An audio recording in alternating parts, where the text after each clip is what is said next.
I welcome you all with my love and respects.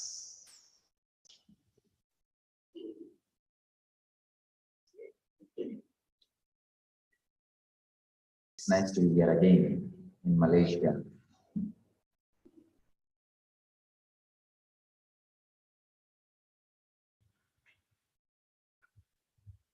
I'll start with a new opening. With the inquiry of what for you are here. Anybody can give me an answer. Or your question, it is supposed to be a question. That what do you want from this today's program? Or what for you are here? What's really you are expecting or looking for? Now let's do the summary. Some say, I want physical healing. Some say, I want mental understanding. Some say, I want to improve my life. Some say, I want moksha. All of us want so many of these things. What for? What for we want physical health? What for we want to progress in our mental understanding? What for we want knowledge? Knowledge by itself is not a big thing. Knowledge is necessary for some purpose. Knowledge by itself is nothing but a load. It's no use. Knowledge by itself, we are not searching for it. And one person says, I want to get close to God. And the other one says, I want moksha. By all these words in your mind, with all these sankalpas in your mind, really what you are searching, please analyze. Let's take a few minutes to analyze what is the goal of our life.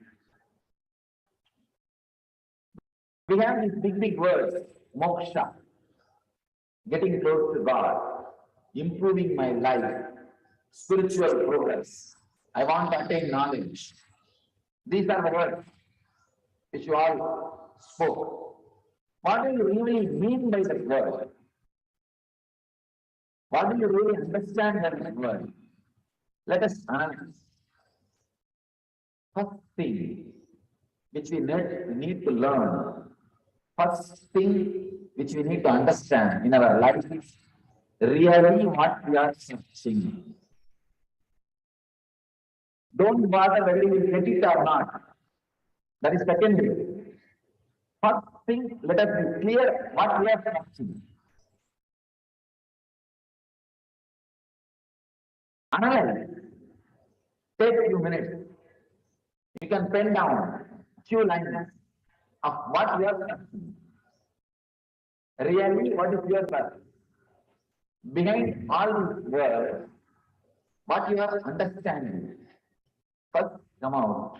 By the word moksha, what do you mean? Please tell me. Never to come back again. That's beautiful. And then by the word getting close to God, what do you mean by see God? What for? So that we can get some moons. Just to have the place, the joy.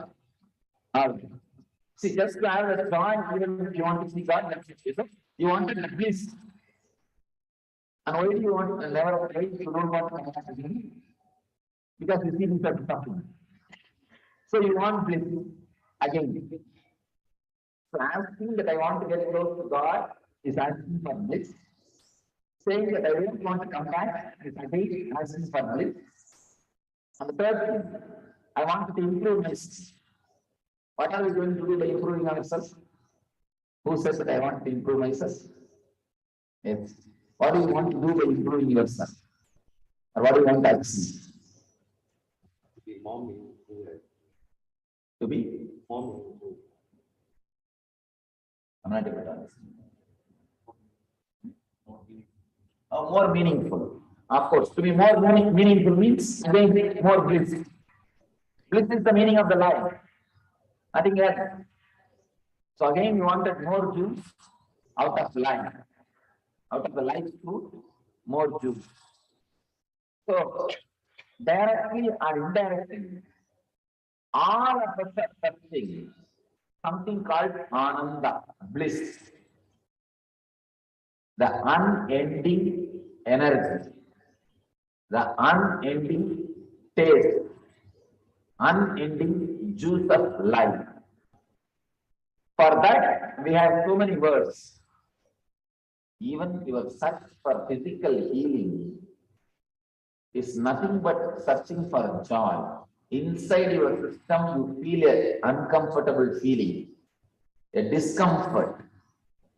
The discomfort which is inside your being drives you to come out, to heal yourself, to feel again the calmness of your body. So you rush to doctor, take some medicine.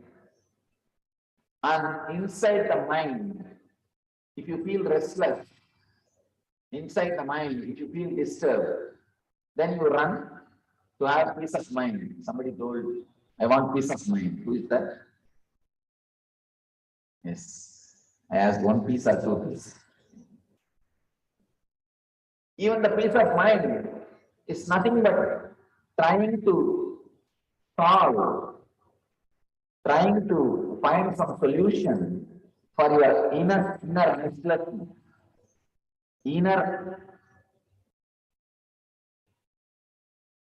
unsettled feeling. Somehow or other, directly or indirectly, we are all searching something called ananda. Please understand. It will be nice if you can take few minutes to write really what you expect in your life. Not only this program, what is the actual goal of your life? What for still you continue to breathe? What for still you get up from your bed? There are some people, I don't have anything, just still death does not happen, so I'm continuing. If you say it that way, I will be killed. Right? Whatever you feel, what for still you are breathing, take few minutes and think deeply. What do you really want to do in the life? What do you really want to achieve in the life? What you are really looking in your life? If you think that there is nothing much to seek from me, just I am living till death comes. Or I am waiting for death, you can write that also. I am just waiting for death. Then again you are waiting for death.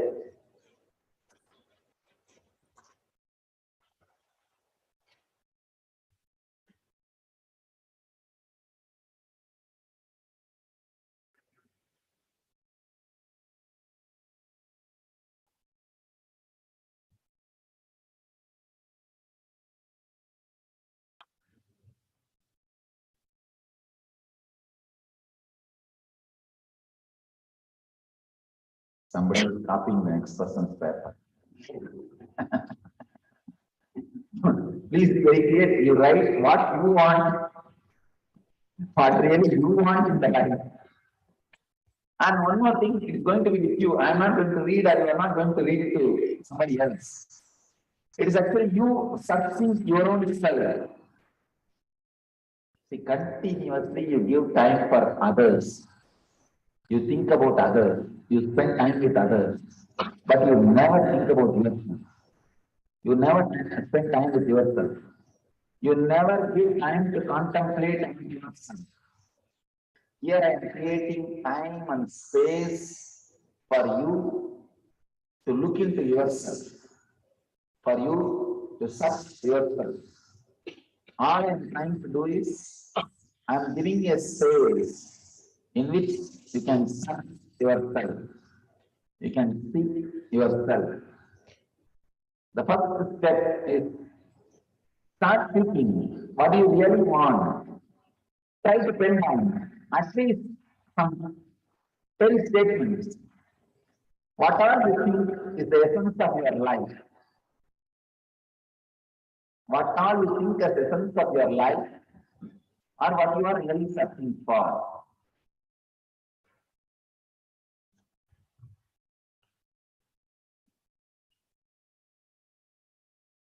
You need to write the purpose of your visit here.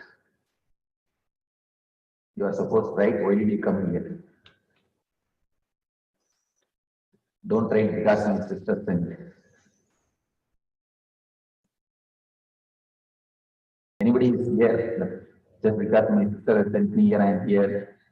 Because my husband is here, I am here. Huh?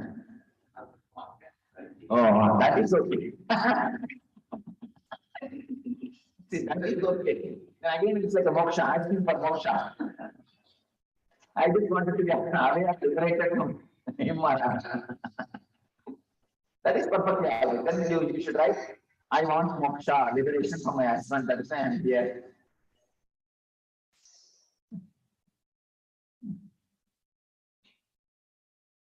If you are here because your husband is not here, it's okay. But don't be here because your husband is here.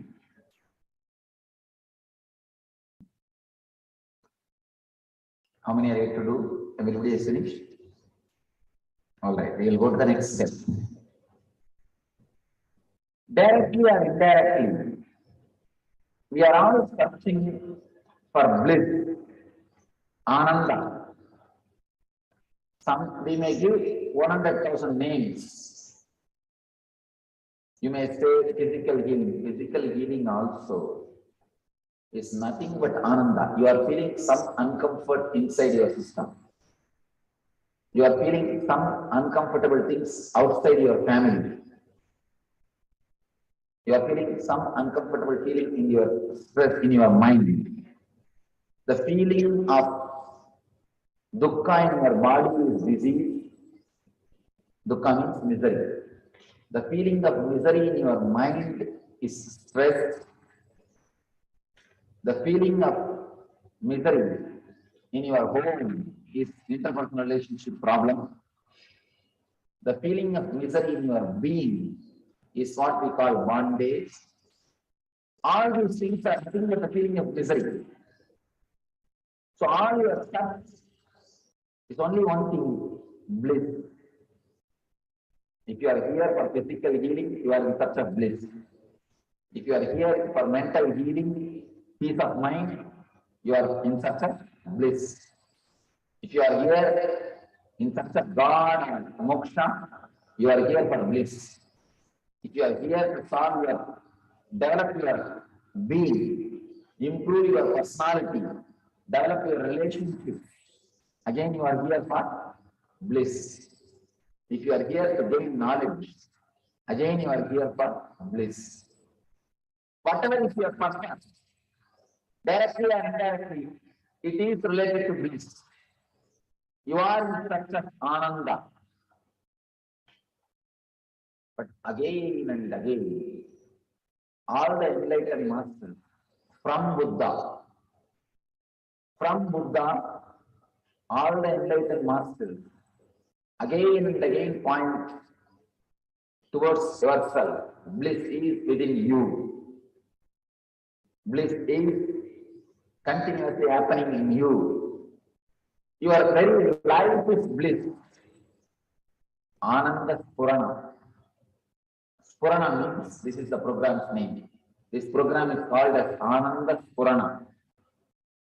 Spurana means life, the very living energy. Ananda Spurana means life bliss. Your very life is bliss. Your very living energy is bliss. The next question comes. We are not feeling that way, Swamiji. We feel life is only misery. Life is only suffering. At the most, we can feel that it is bearable suffering. That's all. But we don't feel life is bliss. Why? Where is the gap? How such a big gap arose between you and Master's words? Surely Masters are not liars. There is no need for them to lie that your life is bliss. Already you are in bliss. But according to our experience, it is only suffering. Life is suffering. One says, Master say life is bliss, but your experience is life is suffering. Why the gap? Where you are missing? What is the missing link? These 2 days we are going to do only one work. We will try to find the missing link and connect it. All we are trying to find is the missing link and connect it. The missing link has to be discovered.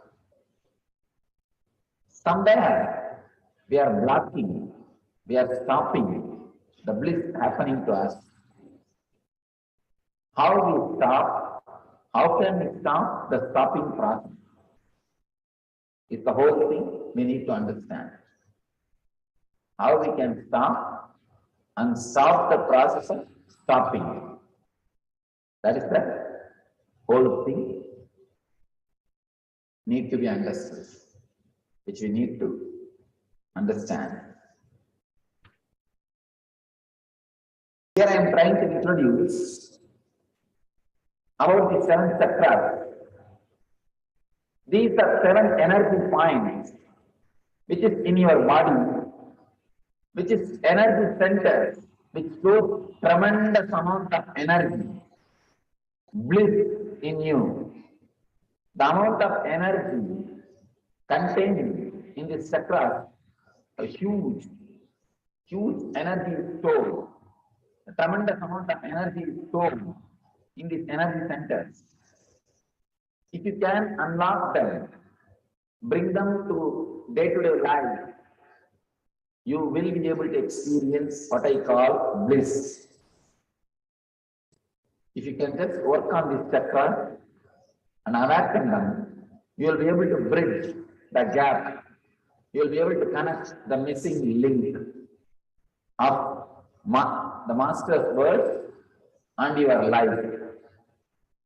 In every energy center, continuously the bliss is happening.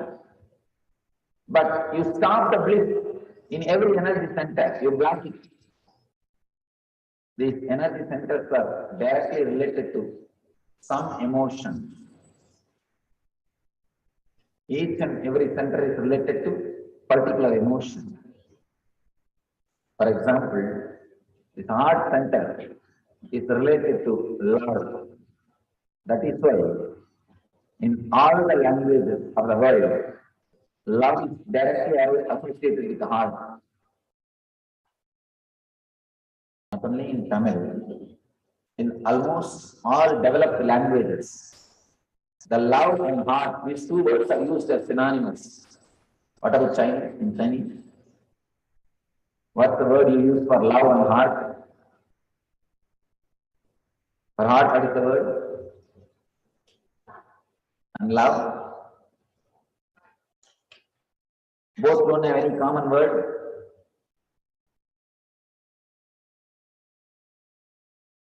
Anybody knows?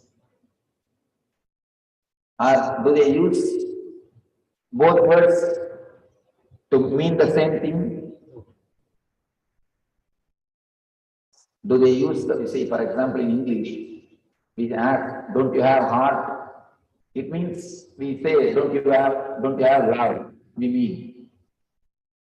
In Chinese, do they use the words as synonymous? Heart and love is used as synonymous in any expression. Love comes from the heart. Hmm? Love comes from the heart. Now, what I am saying, in Chinese language, do they use these words as synonymous? Love and heart. Yes. Yes. That's fine. In all the languages, I also verified at least in 50 languages, we use the love and heart as synonymous. Why? There is some deeper connection between love and heart. And there's a next thing. Worry is always related to navel center. That is why whenever you hear any shocking news, the first blow will be for your stomach. You will have stomach upset or nausea problem. The first blow will be for your stomach. Any shocking news, you'll feel like vomiting or stomach upset. Because the stomach is directly related to worry, navel center.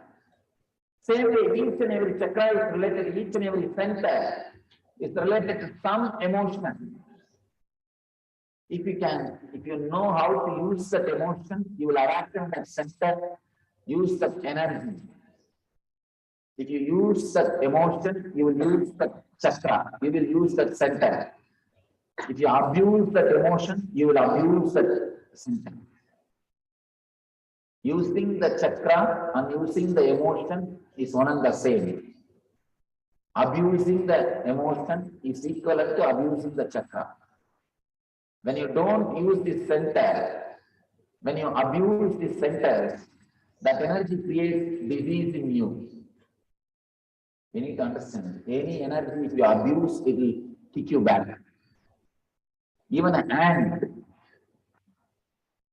try to put your finger, it will turn, try to do something. Whatever it can do, it will do. At least a small thing or bite. It will try its best to resist. Whenever you abuse, the energy naturally tries to take revenge. Same way, each and every chakra is a powerful energy center. They are not only just energy, they are energies with intelligence. They are power with intelligence. They are not just force. Understand? Force is different. The power is different. Power is force with intelligence is power. Power without intelligence is force. So it is force with intelligence. When you don't when you abuse them, they also create enough trouble for you. Physical disease, mental disease, all these things are because you abuse this chakra. So the first thing we need to do to achieve the bliss is to use this chakra properly. As I was telling you, heart is directly related to love. Let's analyze what is love. We'll work on the first chakra. Let's analyze what is love. What is your understanding by the word love? For example, for example, when somebody says, I love you, when somebody says that they love you, how you think that they love you? You say to somebody, to your kids, or to your husband, or to your parents, family, that you love them. What do you mean by that word? What do you try to convey by that word? Something from the heart, love from the heart. All right. Then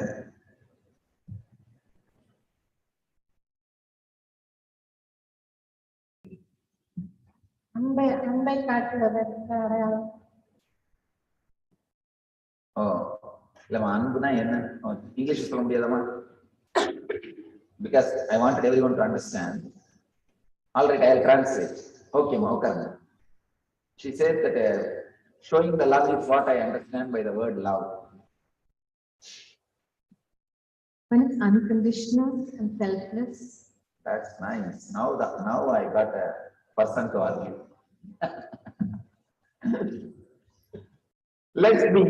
Let's start unconditional. What do you mean by the word unconditional? Take your good and bad, all your qualities and accept it. Are you able to do that? With my spouse, yes. Really? Where is your spouse? With the Not here. That is the time.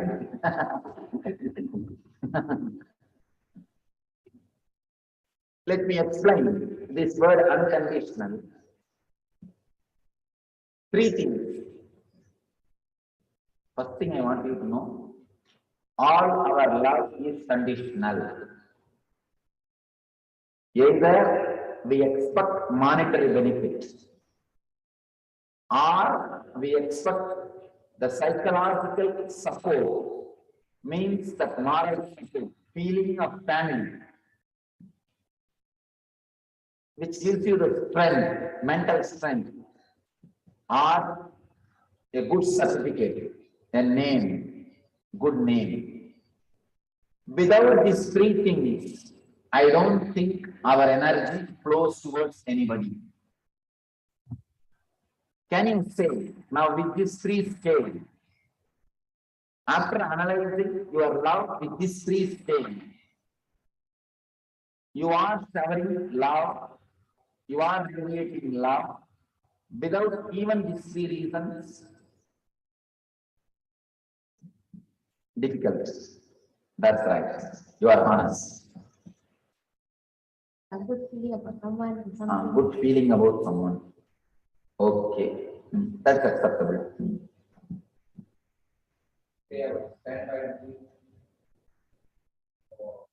Oh, that's safe, very.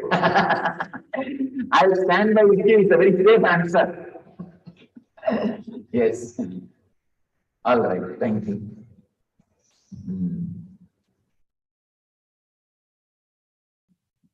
Now, compassion is not love.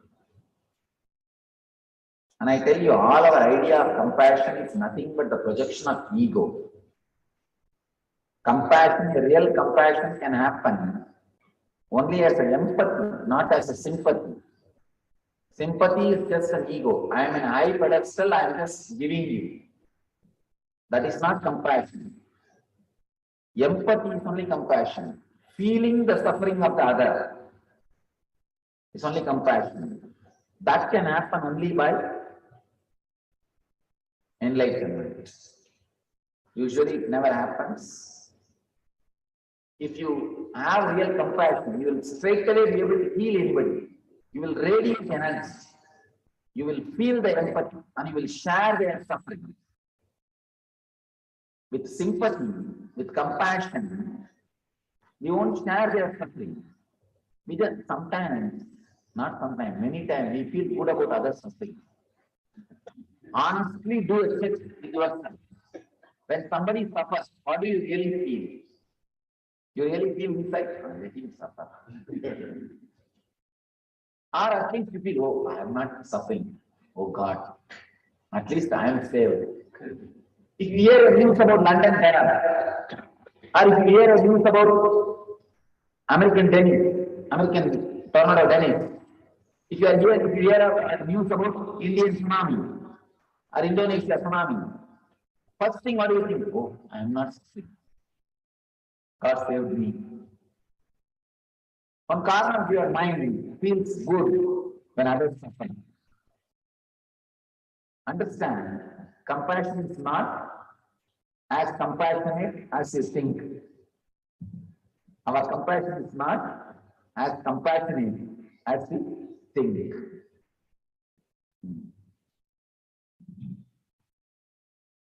Yes, we can say what you want. Public, and they want to stand together, gather together. Love is very important. No, only sound, no words. நீங்க சொல்லுங்க, நான் என்ன சொல்றாரு? To be the public to stay together, you need love. To stay Together, uh, the love is needed. not only it is needed, it's a basic base. Without that, how will you stay together? Of course, what he says is right. No, what you are, it is needed, I know. But what I am asking, what is it?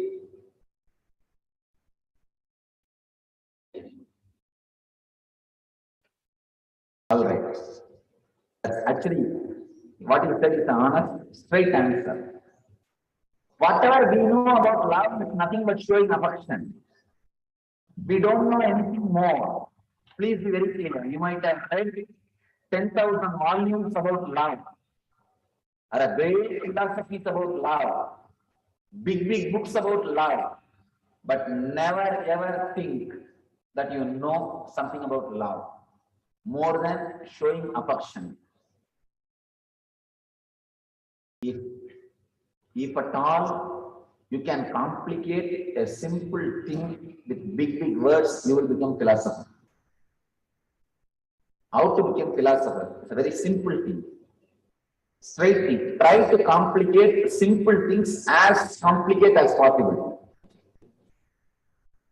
Take a simple thing and complicate it as much as possible with a big words, with a big stories, with big adjectives. Use all possible big words and do an intellectual gymnasium. Supply brain candy and make huge theories out of that simple concept. You can become philosopher. Nothing else. That's all. He has put the whole thing in a very simple form. Showing affection. Whatever we know as love is nothing but showing affection or giving your attention. Giving your attention. If somebody gives their attention to you, you say that they love you.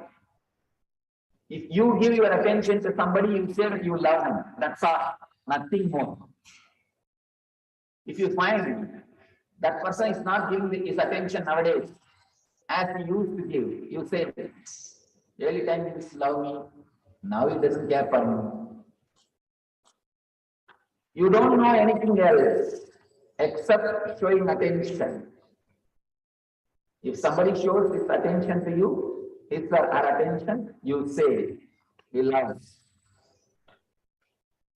If you show your attention or love to somebody, you say, you love. Whatever you understand by the word love is nothing but simple, pure attention. That's all. Money, all these things follow. That's next. When you give attention to somebody, naturally you try to give your wealth, you try to give some, whatever you have, that follows, that is different. But the first thing is attention, showing affection. Why? Continuously, we need attention. Continuously, we are asking attention from others. You scan your life a little bit. From morning till night, you are continuously asking others' attention. If you are a housewife, morning get up, do breakfast, this, that, everything, cook. From morning till night, you do so much of work. The end of the day, what do you really want? A good word from him, that's all. That's why when you serve, if it doesn't say anything, what do you think? You open your mouth and tell that food is nice. Will you lose something? We expect at least few words of attention, few words of encouragement. It's nothing but attention. Whole life you work, but if you stand and see what far you are running, in the end of the day, you want a certificate. Good wife, good husband, good son, good sister, good mother, good daughter. You want that certificate. Husband is waiting for wife's certificate. Wife is waiting for husband's certificate. Son is waiting for father's certificate. Father is waiting for son's certificate. Continuously, everybody is running behind other certificates. Everybody is waiting for other certificates. Everybody is begging for others' attention. He is standing in front of you with a big begging bowl and asking, please give me little attention. And you are standing in front of him and asking, please give me little attention. When both begging bowls hit each other, only sound comes. Nothing more happens. When both begging bowls hit each other, only sound comes. Nothing else happens. Understand, it is pure sound. Attention need is nothing but continuously trying to exploit other person. One more thing you need to understand. Attention is energy. If more persons give you attention, you feel more energy. If the more persons want you, you feel you are wanted. Energetic. If more people give their attention to you, naturally you feel you are wanted. You are energetic. That is why in politicians, when they see a big crowd, you will see that they will give a wonderful speech. They will give you a great speech. They will give you all booms and all promises. The more the crowd, more the promises will be. Why? Because when they see the more crowd, they feel energized. Continuously they are given attention. When you get the attention, you feel more energy. You need to understand few basic things. Attention is energy. That is why you are continuously asking for it. If you can create energy in you, you will give to others. You will start giving attention. If you have excess energy, you will start giving attention. If you have low energy, you will be asking for attention. Attention and energy is one and the same. The person who is continuously energetic, alive, will never ask for attention. Will only continuously give attention. He will be attending others. He will be giving attention to others. Person who is in low mood will be continuously asking attention from others. Understand this one thing. Attention is energy. Attention is energy. Now, all we need to do is to increase our love or to give attention to others. You don't need to do anything. All you need to do is only one thing. Start creating more energy in you. The moment you start creating energy in you, you will start radiating that energy. You will start showering your energy on others.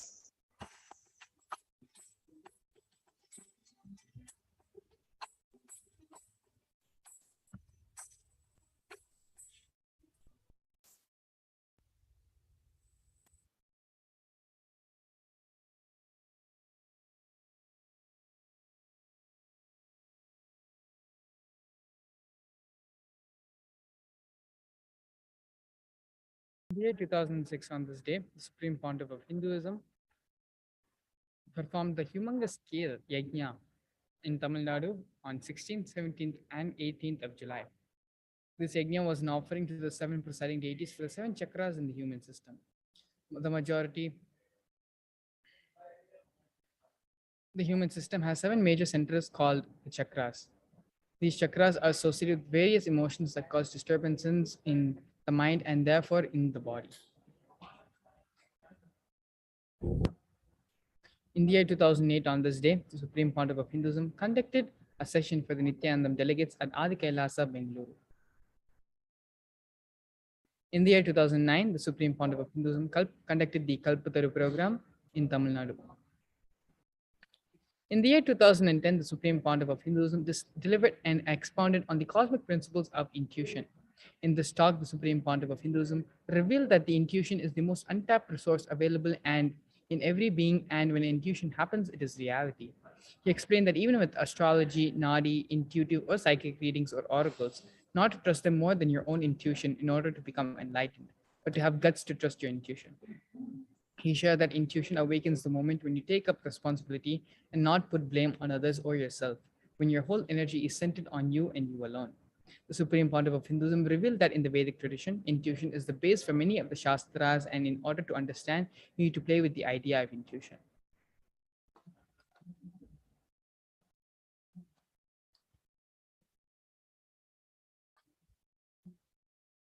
सर्वदेवं सर्वमदं ज्ञानन्दगुरुं भजे ईक्षणात्रयविध्वंसं गुणावस्थाविवर्जितं सर्वदेवं सर्वमतं नित्यानन्दगुरुं भजे ईक्षणात्रयविध्वंसं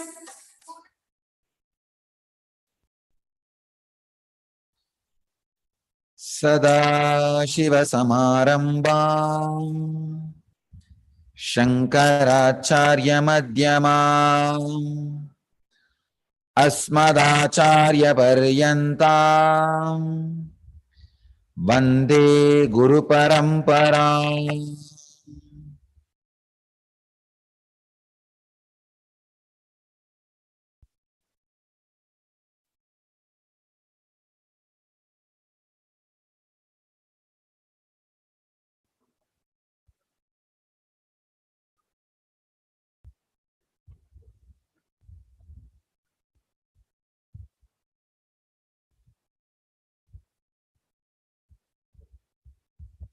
I welcome you all with my love and respects.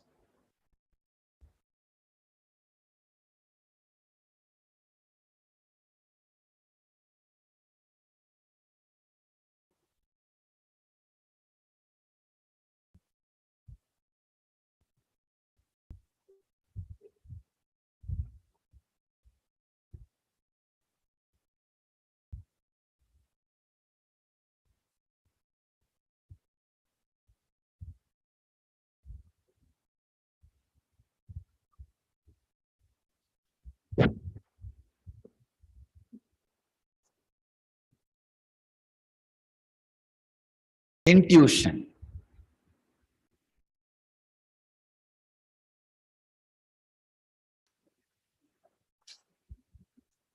The world's most untapped resource is intuition.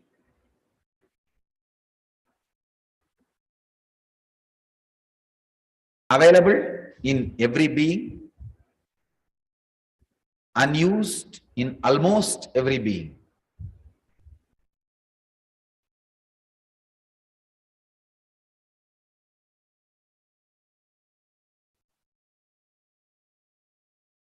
My teacher, Hatha Yoga teacher, Yogananda Puri, used to tell me, human beings, by their very nature, complete, fulfilled.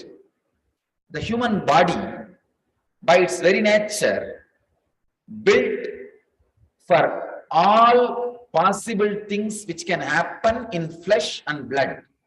Please understand. if some body which has flesh and blood, if it can fly, that possibility is there in human body. If some body with flesh and blood can be under the water, that possibility is there in the human body. Human body is the most evolved mechanism which has all possibilities, which has the energy, efficiency to perform everything which is possible with body. Whether it is flying or living under the water or living without cooked food, living just with the energy from the sun, prana, all the possibilities are available with the human body. I can tell you.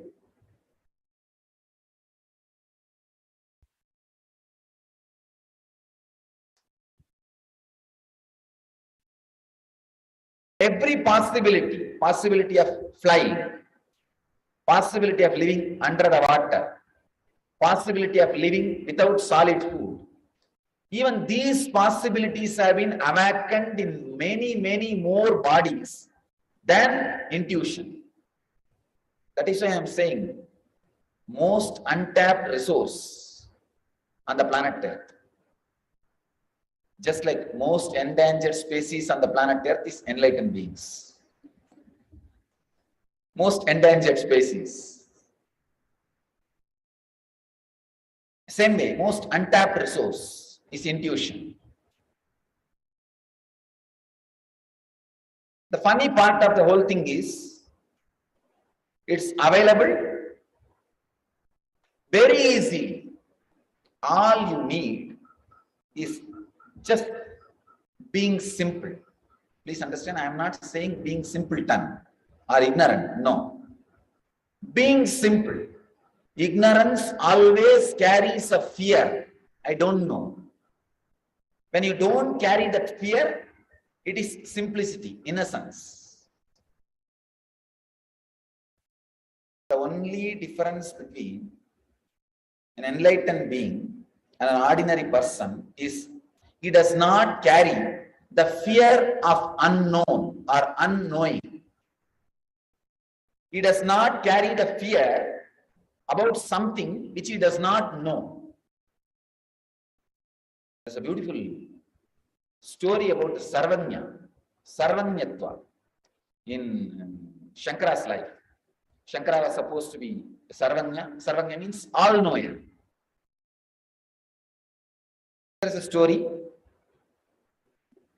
when Sarvanya Pita was supposed to be decorated by Shankara's presence. One cobbler who stitches the shoes, he appears there and asks Shankara, do you know how to mend shoes? How to repair shoes? Only then I can accept you as Sarvanya. The whole Pandits, the whole team of Pandits have accepted, but this cobbler is challenging. Only if you show me how to mend shoes and satisfy me, I will accept you as Sarvanya. As per the rule, the whole population has to agree unanimously. Only then he can decorate the Sarvanya Pita, Sarvanya throne reserved for Sarvanya. And the story says, Shankara picked up the shoe, picked up the needle with which he is supposed to stitch, and just scratched the edge of the needle on the nose and inserted the needle into the shoe, into the leather. Cobbler was shocked because why the scratching on the nose? Lubricate. To lubricate the needle, always the cobblers will scratch the needle on the nose. The oil on the nose will be the lubrication for the stitching. Shankara did not miss even that small step. Means the power of observation. Power of observation. The story says cobbler accepted Shankara as the Sarvanya. Shankara sat in the Sarvanyapita and blessed. Now we need to clarify an important doubt. Then it means enlightened being knows everything. No, I do not know the atomic science. Surely Shankara do not know how the train works.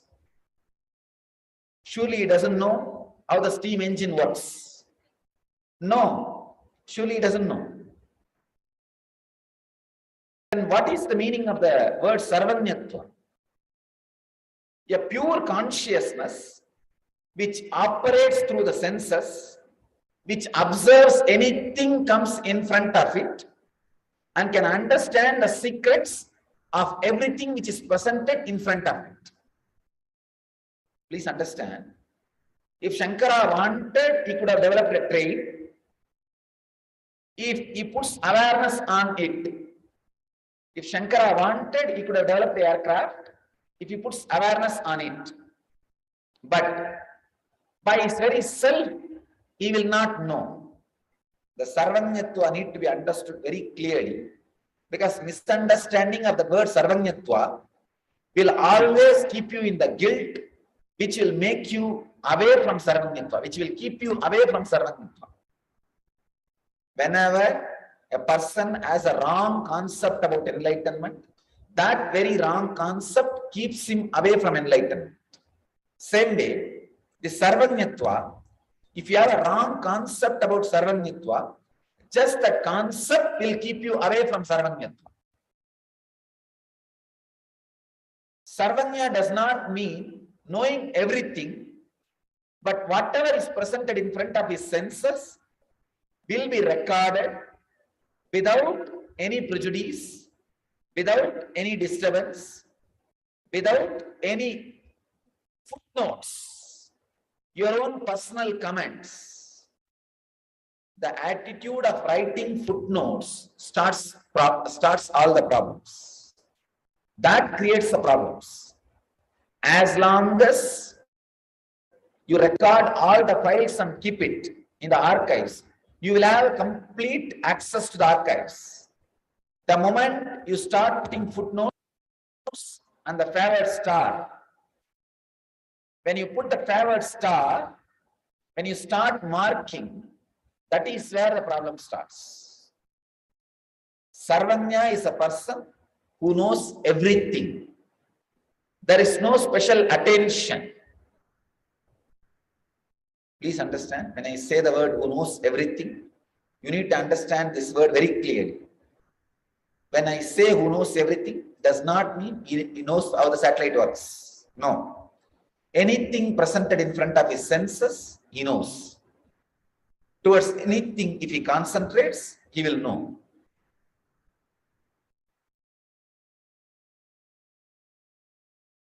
He does not have the fear that he does not know something.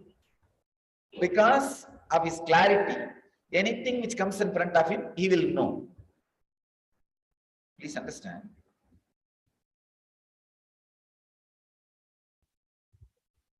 When somebody experiences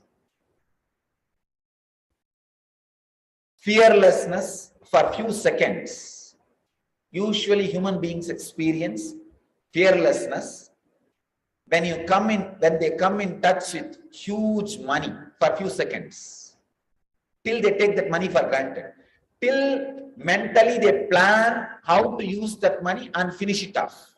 Please understand, if you get 100 crore, to finish that 100 crore, you may take 5 years or 10 years or 20 years, or you may not even exhaust it. But within 10 minutes, you will finish it mentally. Mentally, you are back to that poverty within 10 minutes. That 10 minutes, you will not have fear. Same way, relationship. When you really yearn for somebody to be part of your life, and that person happens in your life, maybe for 10-15 days, you will not take that person for granted. That 10-15 days, you will be fearless. Third, sex. When you don't create a perversion of cerebral layer. Means when you are physically with somebody, your mind is with somebody else or some other fantasy. If you have less fantasy, more time you will be fearless during the act or the experience of sex and intimacy. If your cerebral layer is more thick, strong, even that sex or intimacy cannot give you the fearlessness. It's almost like the person who continuously drinks will not feel anything, even if he drinks because of the habit of drinking. See, first time when he drinks, very little quantity is enough to make him feel that kick. After a few months, little more quantity is required. After a few years, any amount he drinks, he will not have any feeling. Because his system loses the sensitivity to experience the altered state of consciousness through alcohol. Then he needs some other medicines, injection, some other drugs, strong. I read some of the articles. People even use snake bite. They catch small snakes and let that snakes bite them to get into that kick. Because the system becomes so insensitive to alcohol, drug or anything, they can't feel that kick unless the poison, straight poison is injected into their system. I tell you, people who live with pornography are almost like trying to have a snake bite for the kick. Because the cerebral layer becomes so thick, they can't experience that fearlessness, few moments of fearlessness with any physical act or nearness. Act is what I call sex, the nearness is what I call intimacy. So all these three, money, relationship, sex, all these three can give you the glimpse of fearlessness in the initial level. Unfortunately, all three will not be able to give you the fearlessness forever. That few moments when you feel that fearlessness, when you experience fearless zone in you, the intuition will be awakened. Please understand, all of you have experienced intuition. If you look back, you will have hundreds of incidences. Let me get into the depth of this intuition. How fearlessness awakens intuition, and the intuition itself awakens the fear. When an intuition happens in you, immediately you have the fear. If this comes true, all my intuitions will come true, which I don't want. Look in. Whenever you had intuition, one part of you says, no, intuition is suffering. Intuition is suffering. Intuition, without having the intelligence to digest the suffering, or without having the energy to change the things which you see in the intuition, is suffering. All of us know. That is a one part of you suddenly awakens and says, no, no, no. Relax. Intuition is dangerous. Because many times it will inform you which can be dangerous. Which can be dangerous. I tell you, the best way to have intuition is not to be bothered about intuition. The more attention you give for intuition, either it brings greed or fear, which takes away the intuition. It's almost like a water in the pond is very dirty. You try your best putting your hands and suppressing all the dirts. and make the water clean, what will happen? The more you move the hands in the water, it will become more dirty. Same way, when the intuition happens, whether the fear or greed, if it is awakened, because of that intuition, that very intuition will be killed. The best way to have intuition is be simple. If it comes, comes. If it does not, does not. Suddenly that simplicity starts rolling your being in a different way. I'll give you the deeper techniques for intuition. Intuition is a very soft, simple feeling. It's like a perfume smell. Perfume smell or the smell of a flower which is carried in the air. The moment you try to catch it, the moment you try to bottle it, it disappears. Catching it or bottling it is fear or greed. It looks very paradoxical. If I should not have fear or greed, then what is the use of intuition?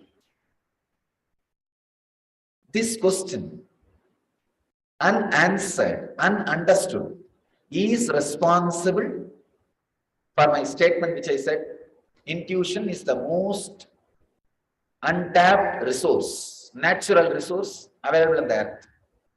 Most untapped natural resource on the earth is intuition, because we always think, if I should not have fear or greed, then what is the use of intuition? What is the use of intuition? I tell you, fear or greed makes life juicy. It gives you something to do. Unless your life looks heavy in front of you, you do not want to move your body. But fortunately, life is not heavy as you feel. Unfortunately, constantly you want life to be heavy. Life to be heavy. Please understand, if you look inside, sometimes a simple casual sitting of looking into you and your desires and your fears, understanding it, you feel life is too simple. But your mind does not let you stay in that space. Life is too simple. It wants heaviness. It just creates some idea. No, no, no. Life is simple as long as I have this chair, these students, this everything. If somebody is missing, if this chair is not there, what to do? Life is heavy. Understand one thing. Trust your capacity. Trust your capacity to bear with suffering. Trust your ability to bear with suffering.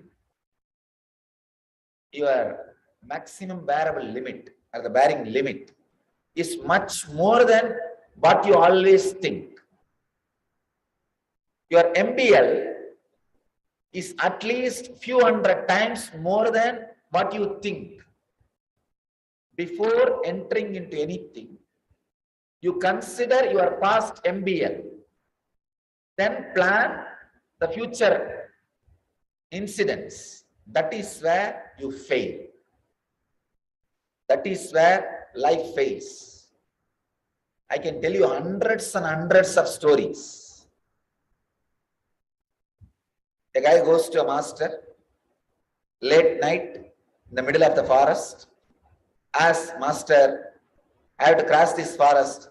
Please make this whole forest alive with your light, with your spiritual power, so that I can cross the forest. Master says, don't bother, have this lantern, walk, you will see light. This guy says, no, this lantern gives light only to 5 feet. How can I cross this whole forest with this small lantern? Master says, don't worry, it is a magic lantern. It will lit the whole forest. You walk. And it happens, that guy walks with the lantern, every 5 feet is lit and he crosses the forest.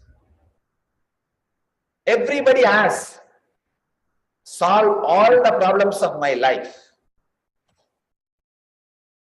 Everybody has the foolish idea about enlightenment. When you are enlightened, all your life problems are solved. Enlightenment is lantern, not the floodlight. Understand? Enlightenment is lantern, not the floodlight. Floodlight happens on the planet Earth as an incarnation. As an incarnation, floodlight happens on the planet Earth, or as a sun, or as a moon. Incarnation happens on the planet Earth. But enlightenment itself is a lantern. So all of us need to understand the wrong idea about the intuition is the major impediment for intuition. All you need to awaken your intuition is courage to fail in your intuition. Just have a simple courage to fail.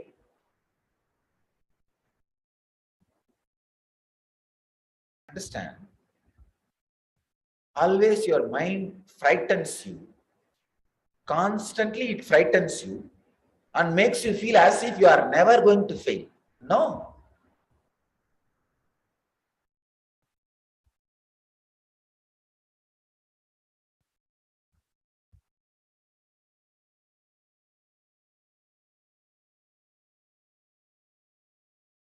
The man who does not carry the idea of failure never fails. That's all.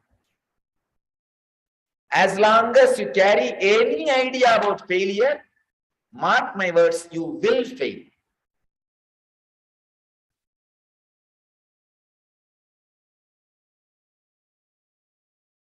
One preacher goes and tells a small boy, Jesus never fails.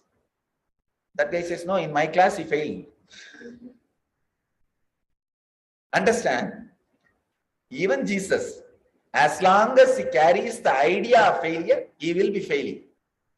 Fortunately, he did not carry any idea of failure. That is why even when he was crucified, he did not feel he failed. As long as you carry the idea of failure, you will be a failure.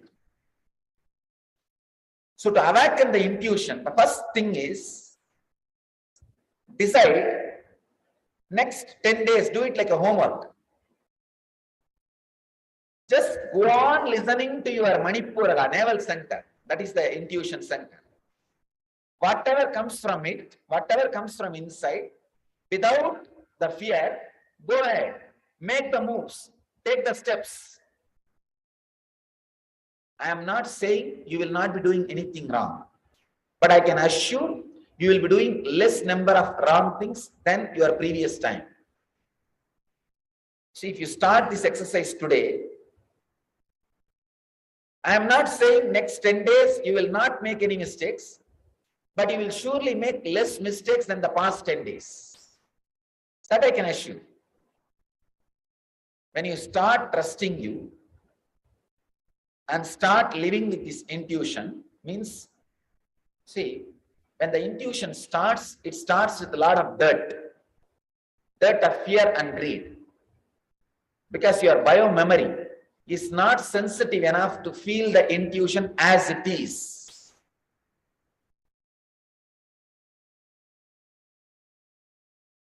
First thing you need, clear idea of intuition. Second thing, courage to move your biomemory based on your intuition. Please understand. If you have an intuition, if you don't move your biomemory as per that intuition, for example, you feel such and such a thing is going to happen. And if you don't move your body as per that intuition, the ability to be intuitive will disappear from you. In the initial level, you need courage to make mistake or right or wrong, to go behind that intuition. In the initial level, you need to have that courage. You need to have the courage to make the mistakes. First few days. Then, the third important thing you may need for awakening the intuition is strong trust.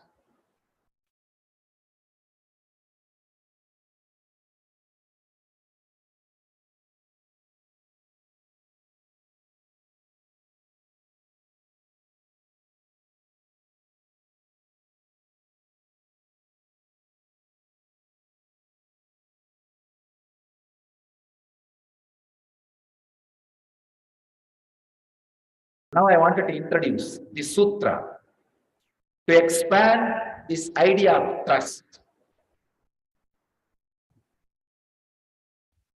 Shiva gives very beautiful technique on awakening the sutra, awakening the intuition. The sutra number 137, and this is the last technique. In his 112 techniques, this is the last technique. Ekamika swabhavatva jnanam jneyam vipadyate. Knowledge reveals all, and the self of all is the knower. Contemplate on the knowledge and the knower as being the same.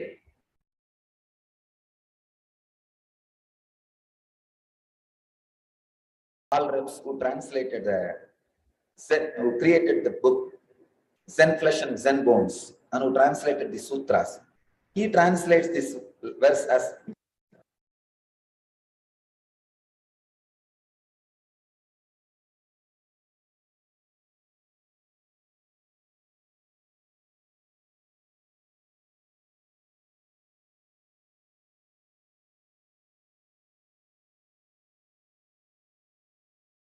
consciousness is the spirit and guidance of each one. Be this one. Very beautiful sutra. Knowledge reveals all, and the self of all is the knower. Contemplate on the knowledge and the knower as being the same. This is the last sutra.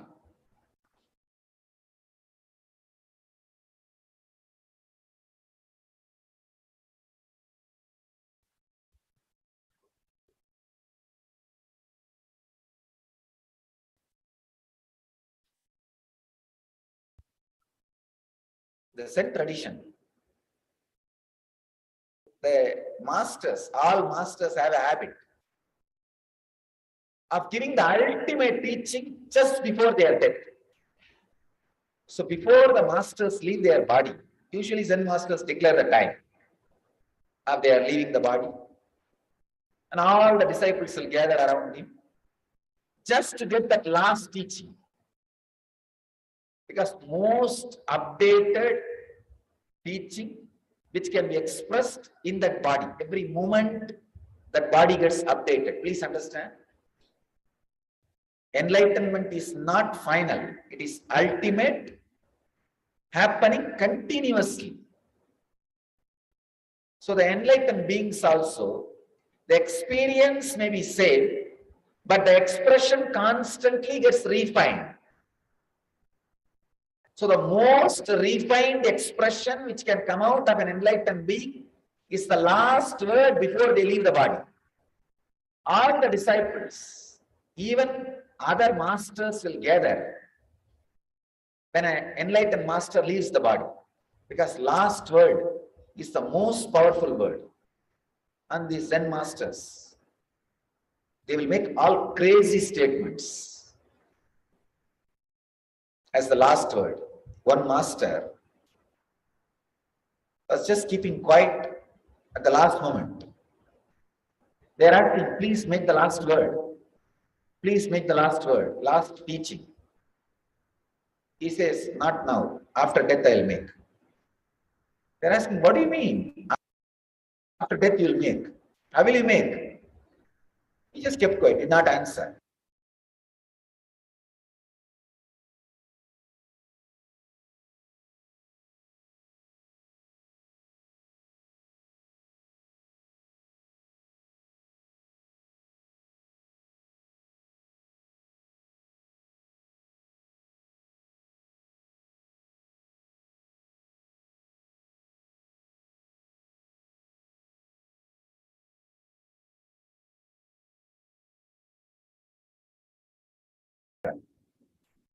Anyhow, he left the body.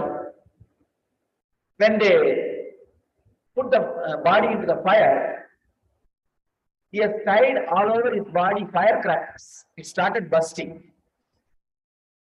Because the firecracker started bursting,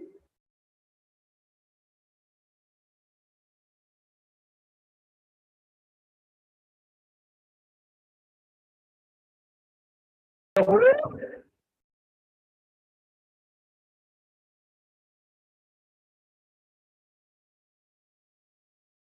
group of disciples started laughing. Even in the last moment, he's dead and his body is being burned. He is able to make others laugh. Means a beautiful statement he is giving. It is simple, beautiful, joyful celebration. He is giving statement just through his action after death. The last statements of the masters is the most refined expression of their enlightenment. Buddha's last statement, Appa Deepo Bhava. Let you be light unto yourself.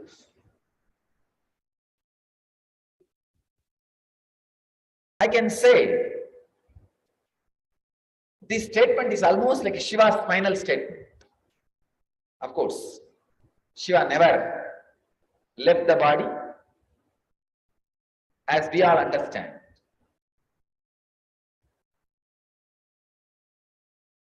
But this statement is so powerful. I can say this is the last statement from Shiva. Jnana prakashakam sarvam sarvenatma prakashaka ekamika svabhavatva jnanam nyeyam vibhavyate. Knowledge reveals all, and the self of all is the knower. Contemplate on the knowledge and the knower as being the same.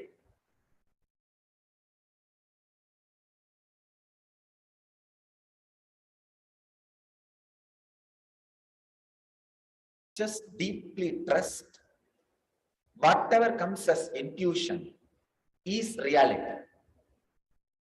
See, when an intuition happens, you try to crisscross it with your logic. How is it going to happen? It may become reality, may not become reality. If it becomes reality, how am I going to react? If it does not become reality, how am I going to behave? Should it become reality or should it not become reality? Your wish or fear about intuition. So many things starts happening, the intuition has lost its purity. It's like somebody is trying to be in silence under the banyan tree to experience the silence of the tree. And so many people trying to keep the silence by shouting silent, silent, silent. And just the people, the volunteers shouting silent, silent, silent, kills the silence of that place. When the intuition happens, so many people trying to assess that intuition kills the intuition. Be very clear, when an intuition happens, that it is reality. Next 10 days, just try. It will be really a powerful practice and worthy. Any intuition happens, any statement comes from inside. Don't even judge whether it is an intuition or your mind talking. You will not know the difference in the beginning. In the beginning, your mind talking will be intuition. Your mind will be talking. Whenever a mind talks to you, anything which comes from inside, decide it is intuition. I am going to live it. Then naturally you will see all over the body heaviness on your biomemory. No. This is a suffering, this is a fear, this is not intuition. That will be the first thing. When that suffering comes up, sit with yourself and ask for more suffering. Please understand. See, when an intuition happens, one side you will have that fear. So many times like this intuitions came, but it never got fulfilled. Is there no scale that I can really find out my intuition is right or wrong? Is there is nobody in the cosmos to protect me? See, all the other faiths should be taken away. Your faith on all other things should be taken away. Only then you will be intensely brought to the present moment.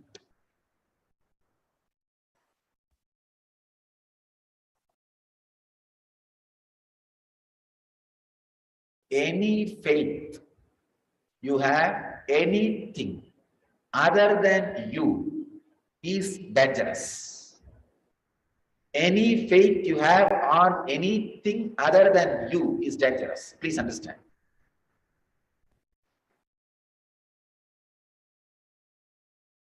Coming 21st, we are bringing a deity from a particular temple in a village from Karnataka.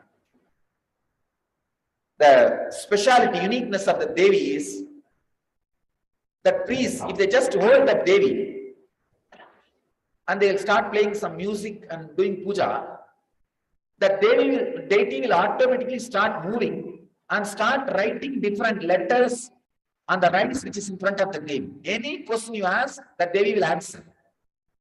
21st, we are bringing the Devi, darshan. Please understand. You may think, no, that priests are very efficient. They hold nicely and write. Those priests are villagers who does not know anything other than Kannada. But the Devi writes without any spelling mistake Chinese scripts. If you ask question in Chinese, the Devi writes in Chinese language. I was shocked. When I saw that happening first time, I was shocked. Not just Indian languages, all international languages. She writes without any mistake. So I said, I have had the darshan of the Devi many times. So we planned, let us have the worship of the Devi in the ashram. Let's bring. We fixed a date. I said, Swamiji, that day you will be too busy. If you want to spend some time with the Devi and ask any questions, you may not be able to do. Well, let us have it some other day.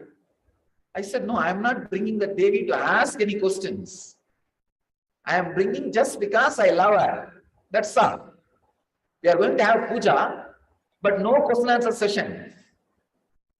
I am not calling her here to predict something. When will all the cases be over? When will all these problems be solved? No. I am getting the Devi because I love her. That's all. And with all my respect and love, we bring the Devi to have the puja over. Not for any prediction. Please understand. That time I was making an important statement to Ayya. I want all of you to know that statement. Anything other than your ego, if you love, you will grow in spiritual path. Anything other than yourself, if you trust, you will be losing the spiritual path, unspiritual path. Do not trust anything outside you, anything which is outside you, more than you. Please understand. Whether it is astrology, or Nadi, or intuitive readers, psychic reading, or oracles, anything. Do not trust more than your own intuition. If you start trusting anything other than your own intuition, you will never able to become enlightened, because the whole attention and love, awareness, respect will be sitting on that. See, if we are bringing the Devi out of our love, great. You will see. Now I will not be asking any question. You will see the fun when she. Jannam. And so now with this, we come to the end of today's pre-satsang segment. And I'd like to take a few moments now to talk about the Paramashivoham level through second season. This program is happening for the second time this year after a 3-year gap, and is one of the most awaited programs with the Supreme Pontiff of Hinduism. The program will be taking place from August 1st to August 21st. Paramashivoham is an immersive 21-day awakening event to teach you the science of manifesting the ultimate consciousness in you. This Paramashivoham manifests the deep experiences of 25 states of consciousness, vertical time zones, and power manifestation. To learn more about the program or to register yourself for this grand event, you can visit the website kailasa.org/Paramashivoham. And so now with this, it is now time to prepare ourselves to receive the grace and blessings of the Supreme Pontiff of Hinduism for the Nithyananda Satsang. We request all our viewers to please sit straight with your head, neck, and spine in a straight line. Close your eyes and bring your awareness to your Ananda Ganga. Visualize the Supreme Pontiff of Hinduism residing in your Ananda Ganga as Paramashiva, with the 25 heads and 15 hands. Now, start chanting the Mahavakya mantra, Om Nithyananda Paramashivoham, and allow the mantra to reverberate throughout your entire being. Om Nithyananda Paramashivoham. Om Nithyananda Paramashivoham.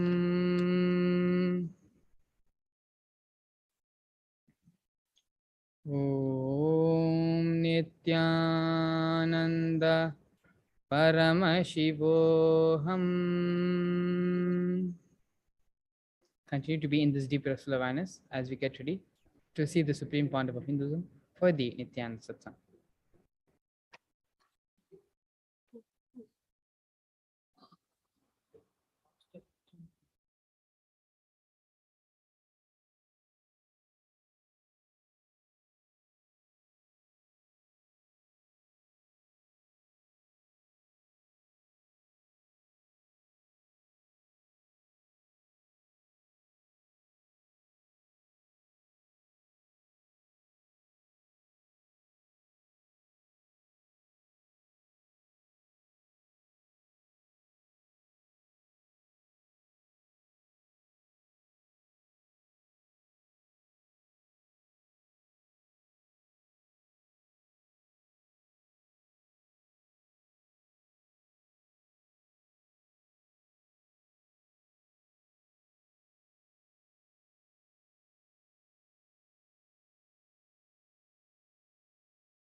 नित्यानन्देश्वर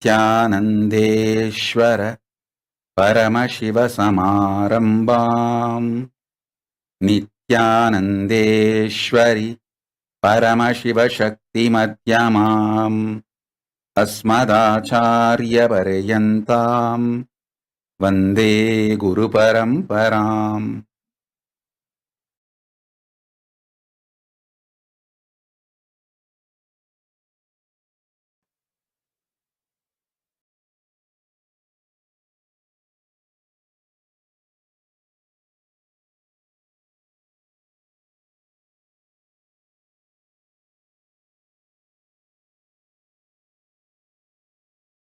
உங்கள் அனைவரையும் வணங்கி வரவேற்கின்றேன்.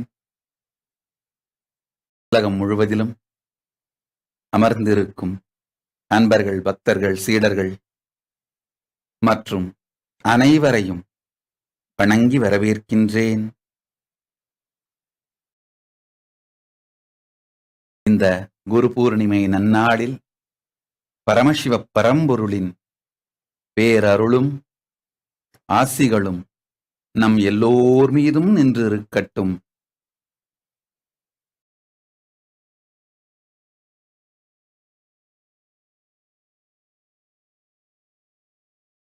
இந்த குரு பூர்ணிமை நன்னாளில்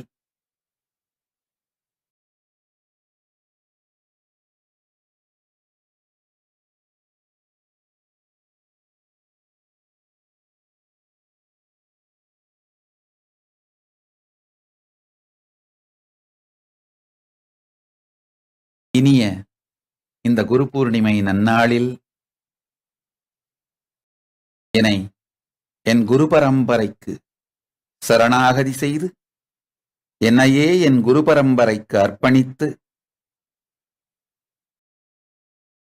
இந்த 42வது சாதுர்மாஸ்ய விரதத்தை துவங்குகின்றோம்.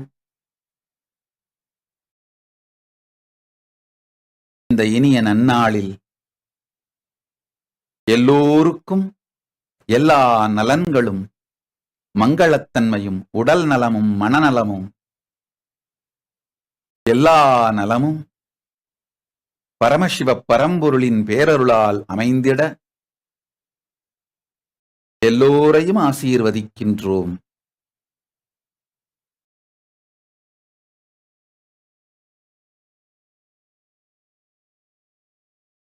வான்முகில் வளாது பெய்யட்டும், மலிவளம் சுரக்கட்டும், மேன்மைகுள் சைவநீதி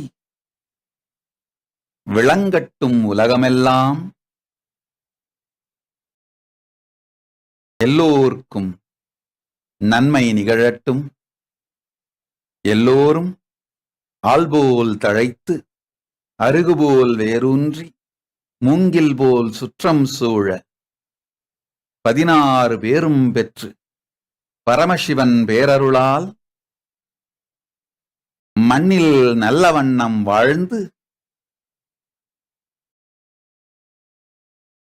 வாழ்வின் முடிவில் பரமசிவ பரம்பொருளின் பதம் பெற்று கைலாயத் திருப்பீர்களாக.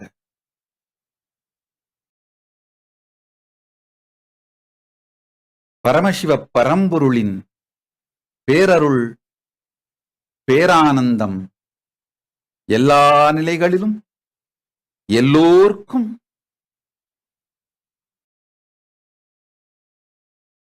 நன்மையே அளித்து ஆனந்தம் அளிப்பதாகுக.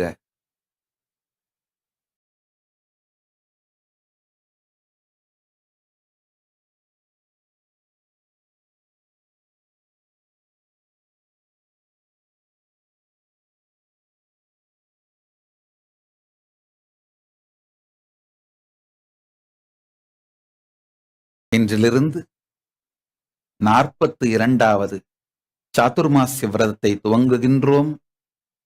சாதுர்மாஸ்யம் என்பது ஞானிகளும் யோகிகளும் சித்தர்களும் குருமார்களும் எல்லா பாரம்பரியத்தைச் சேர்ந்த பல்வேறு ஆன்மீகத் துறையின் தலைவர்கள், மடாதிபதிகள், பீடாதிபதிகள் மற்றும் வேறு வேறு சம்பிரதாயத்தைச் சேர்ந்த சந்நியாசிகள் இந்த 4 மாதத்தை ஆன்மீக கடமைகளான சாஸ்திரம் படித்தல் மற்றும் படிப்பித்தல் போன்றவைகளுக்காக செலவிடுவார்கள். பொதுவாக சந்நியாசிகள் யாத்திரை செய்து கொண்டே இருப்பவர்கள் இந்த 4 மாதம் முழுக்க முழுக்க சாஸ்திரங்களை பயிலவும் பயிற்றுவிக்கவும் செலவிடுவது வழக்கம். அதேபோல நம் பக்தர்களும் அன்பர்களும் இந்த சாதுர்மாசிய விரதத்தை கடைபிடிப்போம்.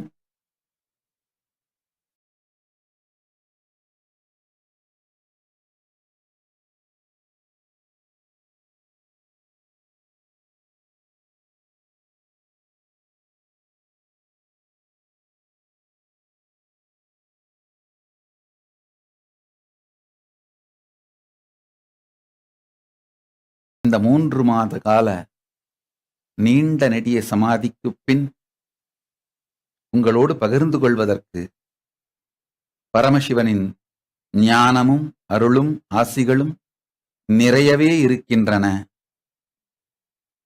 இன்றிலிருந்து தினந்தோறும் சத்சங்கங்களின் வாயிலாக அவைகளை உங்களோடு பகிர்ந்து கொள்ளுகின்றேன். இன்று முதல் நாள் உங்கள் எல்லோருக்கும் நான் சொல்ல விரும்புவது மிகப்பெரிய நன்றி. பல விதத்திலும் கைலாயத்திற்கு துணையாகவும்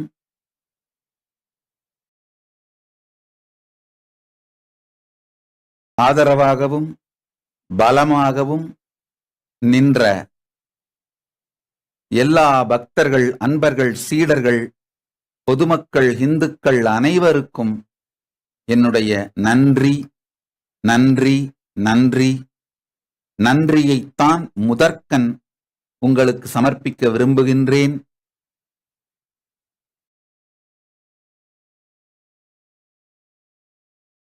பல பேர் உங்களுடைய காலம், பணம், உங்களுடைய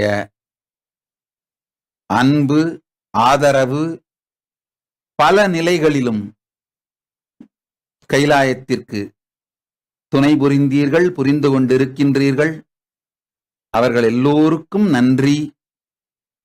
பல பேர் என்னுடைய உடல் நலத்தை பற்றி விசாரித்து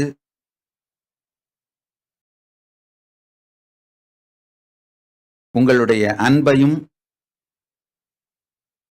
அறிவையும் வெளிப்படுத்தினீர்கள். அவர்கள் எல்லோருக்கும் நன்றி.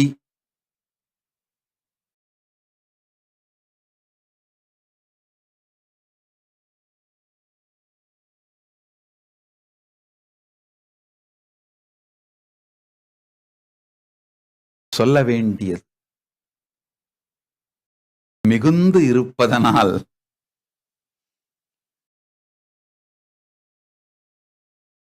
எதை முன் சொல்வது, எதை அடுத்துச் சொல்வது எனும்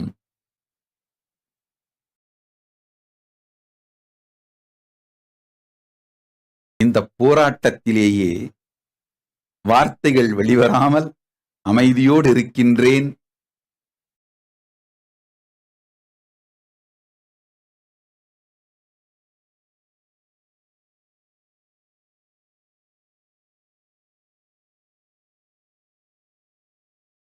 சமாதி நிலை, அதை பற்றி ஒரு சிறிய அறிமுகம். ஆழ்ந்து புரிந்து கொள்ளுங்கள். உங்களுக்குள் அழியாத, காலாவதி தேதி இல்லாத ஒன்று இருக்கிறது. இப்ப அழியிற பல விஷயங்கள், நம்ம உடம்பு மாறிக்கிட்டே இருக்கும், அது அழிவது. நம்முடைய மனம் மாறிக்கிட்டே இருக்கும், அது அழிவது.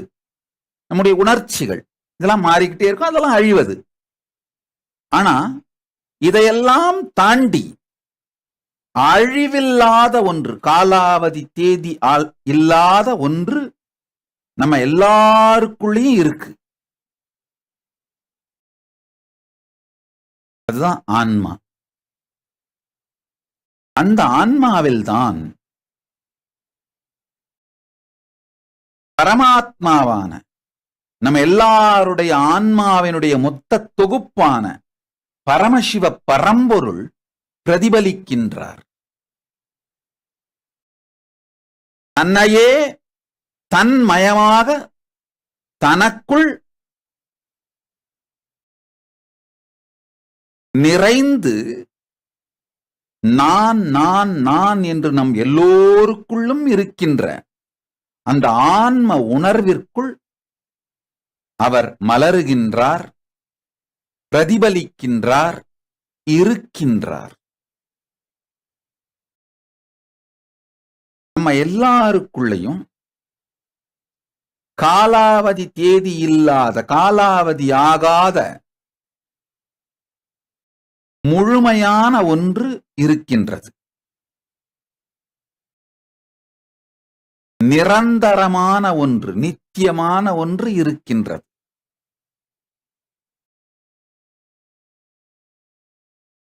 ஆழ்ந்து புரிந்து கொள்ளுங்கள்.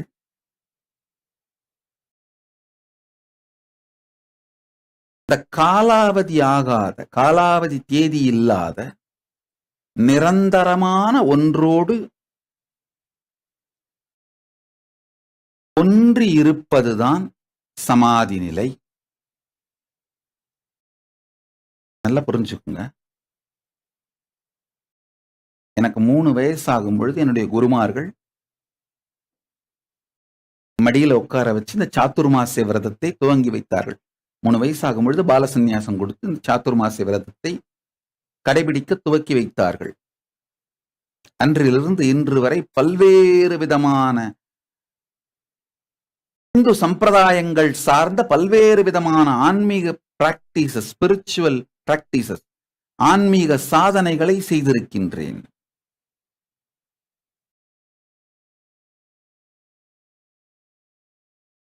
வேறு வேறு சம்பிரதாயங்களில், வேறு வேறு முறைகளில் தியானங்கள், யோகங்கள், பூஜைகள், கிரியைகள், ஹோமங்கள், கன்னியாகுமரி முதல் காஷ்மீரம் வரை இருந்த வேறு வேறு இந்து சம்பிரதாயங்கள், இது சார்ந்த பக்தி, யோக, கிரியை, சாதனைகள் எல்லாம் பண்ணியிருக்கேன். அது மொத்தத்திலும் மிக உயர்ந்த சத்தியமான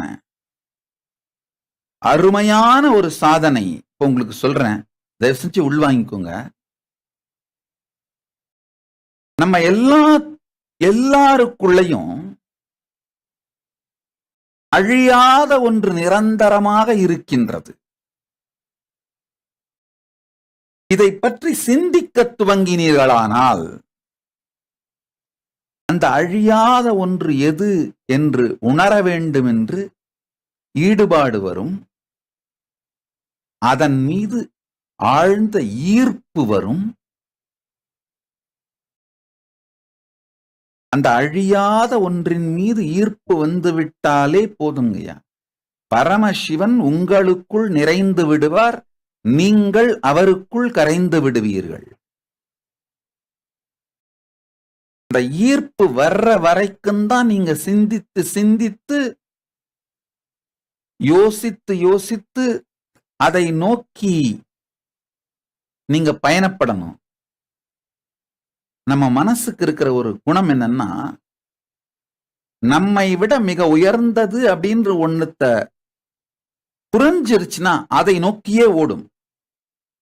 பணம் உங்களை விட உயர்ந்ததுன்னு நீங்க நினைச்சீங்கன்னா, அது இப்ப நீங்க இருக்கிறத விட பணம் வந்த பிறகு உயர்ந்தவரா இருப்பீங்க அப்படின்னு நீங்க நம்பினீங்கன்னா பணத்தை நோக்கி மனம் தானா ஓடும். அதே மாதிரி உங்க மனம் எதையெல்லாம் உயர்ந்தது என்று நினைக்கிறதோ அதை நோக்கி தானாகவே ஓடும். உங்களுக்குள் அழிவில்லாத, காலாவதி தேதியில்லாத உயர்ந்த ஒன்று இருக்கிறது. அதை புரிந்து கொண்டீர்களானால், புரிய முயற்சி செய்தீர்களானாலும் கூட அதை நோக்கி மனம் ஓடும், மனம் இயங்கும். அதன் மீது ஒரு ஈர்ப்பு ஏற்படும். அந்த ஈர்ப்பு வந்துருச்சுன்னா போதுங்க, பரமசிவன் உங்களை நிறைத்து விடுவார், நீங்கள் அவரில் கரைந்து விடுவீர்கள். இதுதான் சமாதி நிலை. இதுல வேறு வேறு நிலைகள் இருக்கு. நிர்விகல்ப சமாதி, சவிகல்ப சமாதி,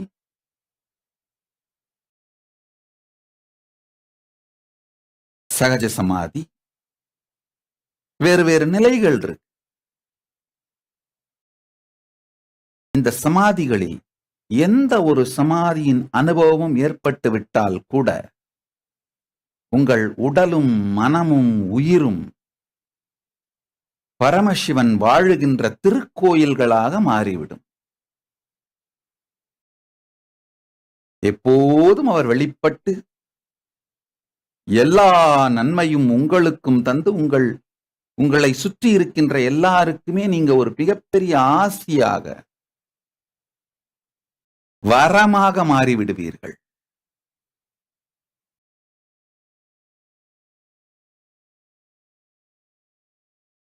ஒரு 50 வருஷத்துக்கு முன்னாடி கூட இந்தியாவினுடைய எல்லா கிராமங்களிலும் குறைஞ்சபட்சம் ஒரு 10-20 பேராவது இந்த சமாதி நிலையை அனுபவமாக பார்த்த நபர்கள் இருப்பார்கள். அட்லீஸ்ட் ஒரு 2-3 கிராமத்துக்கு ஒருவராவது இந்த சித்தர், அந்த சமாதி நிலையிலேயே வசிக்கின்ற வாழுகின்ற சில சித்தர்கள் இருப்பாங்க. திருவண்ணாமலை மாதிரி ஊர்ல எல்லாம் நிறைய பேர் இருந்தாங்க. நான் வளர்ந்த 80களில் தான் திருவண்ணாமலையில வளர்ந்தேன். 78ல பிறந்தேன், 80களில் வளர்ந்தேன். அந்த காலகட்டத்தில் கூட 50 ஆண்டுகள் முன்னாடி சொல்ல வேண்டியது கூட இல்லை, ரொம்ப 30 ஆண்டுகளுக்கு முன்பு கூட குறைந்தபட்சம் 100 பேர் திருவண்ணாமலையில் இருந்தாங்க. சமாதி நிலையிலேயே வாழக்கூடிய 100 பேராவது இருந்தாங்க. திருவண்ணாமலை பொறுத்த வரைக்கும் இன்னமுமே இருக்கிறார்கள். ஆங்காங்கு அண்ணாமலையான் எப்பொழுதும் அது வாழையடி வாழை என நிறை ஞான கர்ப்ப பரம்பரை. அண்ணாமலையானுடைய ஞான கர்ப்பம் எப்போதும் நிறைந்திருக்கும். அவர் ஞானிகளை பிரசவித்துக் கொண்டே இருப்பார்.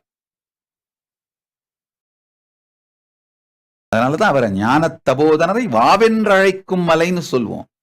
இந்த உலகத்துல வேற வேற இடத்துல இருக்கிற ஞான தபோதனர்களை மட்டும் வாவென்று அழைப்பது கிடையாது. கைலாயத்திருந்தும் வேறு வேறு உலகங்களில் வேறு வேறு தபோ லோகம் அப்படின்னு சொல்ற வேறு வேறு லோகங்களில் இருக்கின்ற ஞான தபோதனர்களை கூட பூமிக்கு பிடித்தெழுத்து வாவென்று அழைக்கும் மலை அண்ணாமலை. எப்போதும்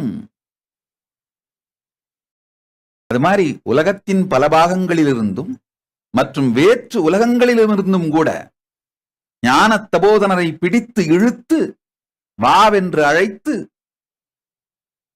உலகத்திற்கு தந்து கொண்டே இருக்கின்ற நிறை ஞான கர்ப்பம் அண்ணாமலையான்.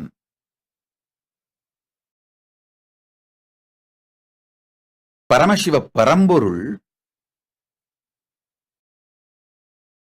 நம்ம எல்லோர் கண்களிலும் தெரிகின்ற விதத்திலே நிறைந்து நிற்கின்ற வடிவம் அண்ணாமலை.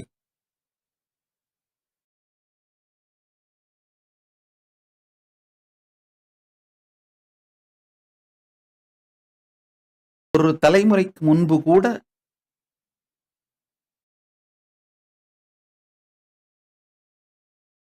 சமாதி நிலை என்பது ஒரு வாழ்க்கை முறையாக இருந்தது.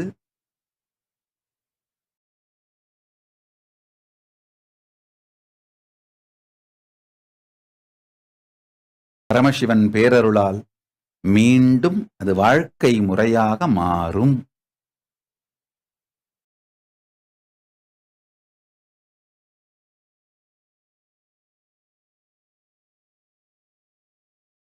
அந்த திருப்பணிதான் கைலாசத்தினுடைய முதல் திருப்பணி.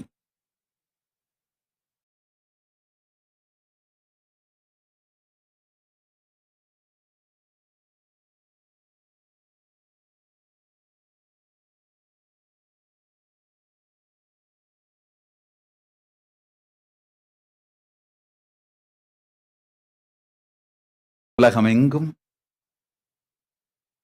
அமர்ந்திருக்கும் அன்பர்கள், பக்தர்கள், சீடர்கள் அனைவரும் இந்த அடுத்த 4 மாதங்கள் சாதுர்மாசியத்தை நீங்கள் சாஸ்திரங்கள் பயிலவும் மற்றவர்களுக்கு அளிக்கவும் உங்களாலான எல்லா முயற்சிகளையும் செய்யுங்கள். சாஸ்திரம் நான் சொல்றது 2, வேதம், ஆகமம். வேதம் அப்படின்னா வேதம், வேத மந்திரங்கள். உபவேதம், வேத அங்கம், வேதாந்தம். 4ம் சேர்ந்ததுதான் வேதம்ன்ற வார்த்தையால சொல்றேன். அதே மாதிரி ஆகமம் அப்படின்னா ஆகமம், காமிகம் முதலான ஆகமங்கள். உப ஆகமம், ஆகம அங்கம், ஆகமாந்தம். இந்த 4ம் சேர்ந்ததுதான் ஆகமம்ன்ற வார்த்தையால் சொல்றேன். இந்த சாஸ்திரங்களை நாம் பயிலுவதும் மற்றவர்களுக்கு பயிற்றுவிப்பது, அளிப்பதற்கும் இந்த அடுத்த 4 மாதங்கள் நவராத்திரி வரை இந்த சாதுர்மாசிய காலத்திலே செய்வோம். சில சம்பிரதாயங்களில் சாதுர்மாசியத்தை 4 பட்சம் 2 மாதமாக செய்வார்கள். நம்ம சம்பிரதாயத்தில் எப்பவுமே 4 மாதம் நவராத்திரி வரை செய்வது வழக்கம். விஜயதசமி வரை சாதுர்மாசியத்தை கடைபிடிப்போம்.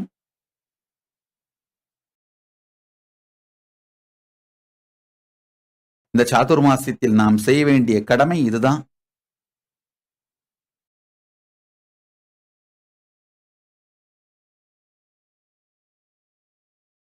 ஏற்கனவே லட்சக்கணக்கான புத்தகங்கள் அச்சிட்டு தயாராக ஆதி கைலாசம் விடுதி பெங்களூரில் இருக்கின்றது. நம்முடைய அன்பர்கள் அவைகளை பெற்று இலவசமாக பெற்றுக்கொள்ளலாம். இலவசமாக மற்றவர்களுக்கு அளியுங்கள். நீங்கள் ஆதி கைலாசத்திலிருந்து இலவசமாக பெற்றுக்கொள்ளுங்கள். அதை பெற்று மற்றவர்களுக்கும் இலவசமாக அளியுங்கள்.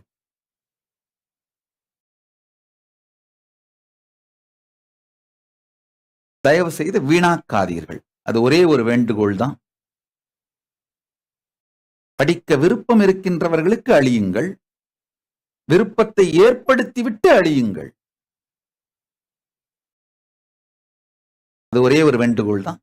இந்த 4 மாதமும் சாஸ்திரங்களை பயில்வதற்கும் பயிற்றுவிப்பதற்கும் நாம் செலவிடுவோம். பெரும் ஆன்மீக கடமைகள் நமக்கு காத்திருக்கின்றன. உலகிற்கு நாம் செய்ய வேண்டிய நற்பணிகள் அதிகம் இருக்கின்றது.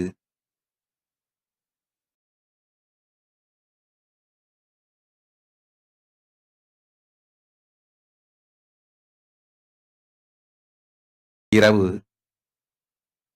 11:38 ஆகிவிட்டது.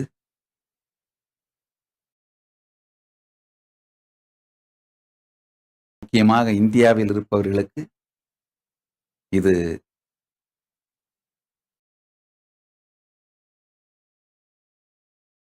லேட் நைட்னு சொல்லுவோம். ரொம்ப நேரம் கடந்து விட்டதனால் இன்றைக்கு இந்த நன்றி சொல்வதோடு முடித்துக்கொண்டு நாளை மறுநாள் மற்ற நாள்களில் தொடர்ந்து சத்சங்கங்களின் வாயிலாக நான் சொல்ல விரும்புவ எல்லாவற்றையும் உங்களுக்கு சொல்லுகின்றேன். திடீர்னு கண்ணை முழிச்சு பார்த்தா 3 மாசம் கழிச்சு மொத்தமா உலகமே மாறி போயிருக்கு. என்னையா பண்ணி வச்சிருக்கீங்க?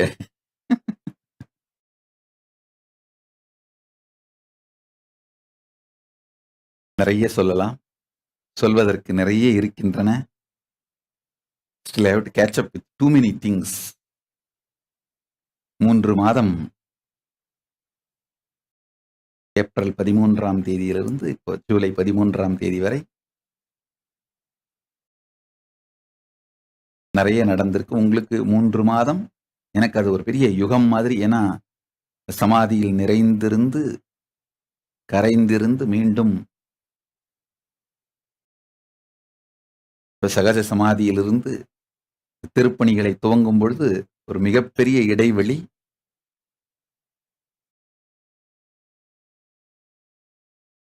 அடுத்தடுத்த சத்சங்கங்களில் சந்திப்போம். நன்றி. நன்றி சொல்லவே இன்று வந்தேன்.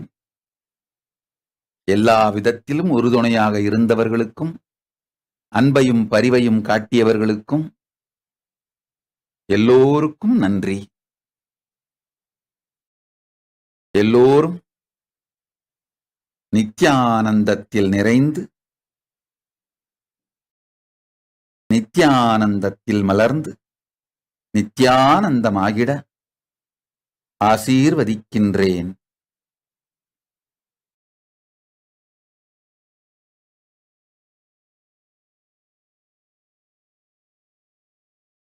மீண்டும் ஒரு முறை நன்றி சொல்லிக் கொள்கின்றேன்.